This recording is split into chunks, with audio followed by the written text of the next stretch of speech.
Hello, learners. Welcome to my channel, Learn Economics, and now we are going to discuss the motive behind British rule in India. How did they drain our wealth? उन्होंने हमारे जो यहाँ से हमारा धन था वो कैसे ले गए और उनका मोटिव क्या था, तो हम इसी चीज़ को स्टडी करेंगे। और जैसे कि आप देख रहे हो कि हम लोग इंडियन इकोनॉमिक्स में कि इंडियन इकोनॉमी में कि क्या क्या प्रॉब्लम्स थी उन सबको हम स्टडी करते हैं। तो इंडियन इकोनॉमी में देखिए सबसे पहली बात ये है कि the motive behind the industrialisation by deindustrialisation जो उन्होंने किया था colonial government in India.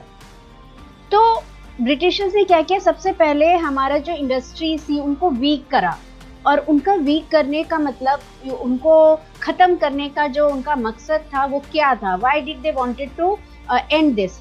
Because they wanted to get raw material from India at cheap rate. क्योंकि अगर इंडियन इंडस्ट्री फ्लोरिश करती, if Indian industries were flourishing, तो क्या था कि सारा रॉ मटेरियल यही खत्म हो जाता। तो फिर क्या फायदा था? उनको कोई फायदा नहीं था। वो चाहते थे यहाँ से रॉ मटेरियल ले जाना। एंड सेकेंड थिंग, अगर इंडियन इंडस्ट्रीज फ्लोरिश करती, अच्छा प्रोडक्शन देती, then Indian people would buy British goods. But Britishers wanted Indians to buy their own goods at high prices. वो नहीं चाहते थे, वो चाहते थे कि हाई प्राइसेस में हमारे सामान को ये लोग खरीदें। इससे क्या हुआ, एक ड्रेन ऑफ इंडियन वेल्थ भी शुरू हो गया during colonial period. Drain of Indian wealth during, drain का मतलब क्या, ले गए यहाँ से, ठीक है, यहाँ से ले जाना शुरू कर दिया। और इस चीज को बहुत, इस थ्योरी को बहुत फेवर किया दादा भाई नौरोजी ने, जो कि बहुत great, he was a great Indian economist before independence. तो दादा भाई नौरोजी ने ये थ्योरी दी कि the main motive of Britishers was to drain wealth from India.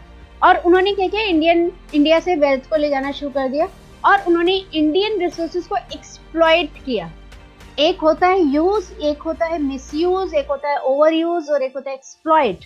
तो यूज करना अलग बात होती है, ओवर यूज करना भी अलग बात होती है। इन्होंने एक्सप्लॉइट किया, यानी कि अपने मकसद को सिर्फ ध्यान रखा, ये ध्यान नहीं रखा कि इंडियन इकोनॉमी पे क्या असर पड़ेगा या इंडियंस पे क्या असर पड़ेगा, बस उन्हें अपने प्रॉफिट से मतलब था। The only motive of Britain to capture India, मतलब जो उन्होंने इंडिया को कैप्चर किया उसका मेन मोटिव क्या था, was to own source of cheap raw material. उन्हें यहाँ से सस्ते रॉ मटेरियल चाहिए थे, and to feed its own industry in Britain.